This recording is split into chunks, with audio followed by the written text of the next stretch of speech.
We tend to think of the internet as this magical, infinite void. You tap a screen on your couch, and a live broadcast instantly beams directly to your living room. But behind the glass, the physics of a live event are brutal. Imagine 1 million people tuning into the Super Bowl or a live news broadcast at the exact same second. In standard internet delivery, what engineers call unicast routing, the network has to send a unique, distinct line of data from the source server to every single viewer.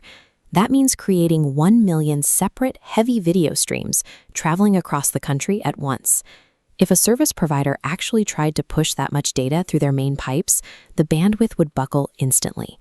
The system would collapse under the weight, and millions of screens would freeze in a permanent state of buffering. This diagram shows how providers actually survive that math.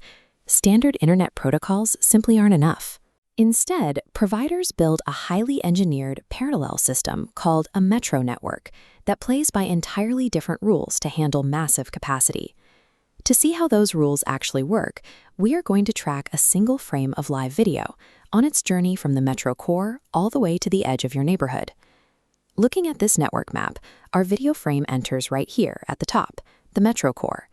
These yellow DSR and green hub routers are massive transit nodes, where sheer speed and reliability are the only priorities. Older network protocols required every single router along the path to independently calculate the next best hop for the packet. It was a lot like stopping at every intersection to ask for directions. Modern networks use segment routing. The video packet receives digital tags called SITs, acting like a pre-programmed GPS route. Because the entire route is locked in, the packet instantly veers around congested links without stopping to calculate a new path. But software instructions can't prevent hardware from breaking. What happens to the video if a backhoe accidentally cuts a physical fiber optic cable in the real world? Segment routing relies on a protocol called TILFA. It continuously monitors the physical layout, and if a line drops, it calculates a backup path in under 50 milliseconds. The connection restores so fast, video won't drop a frame. Our video is sharing these massive pipes with regular traffic, like emails and web browsing.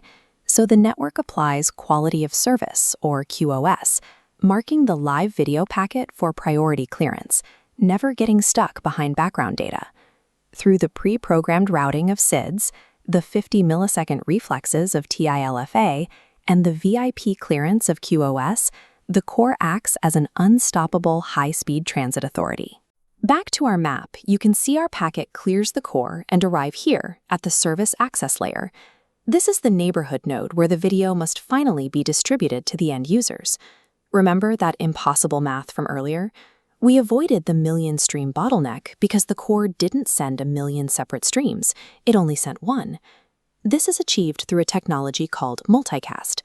The network assigns the video a specific Class D IP address, like 239.1.2.3, which alerts the hardware that this stream is meant for mass distribution.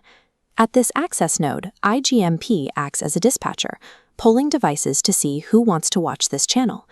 When approved, the router physically clones the video packets, sending copies only down specific pathways to requesting homes.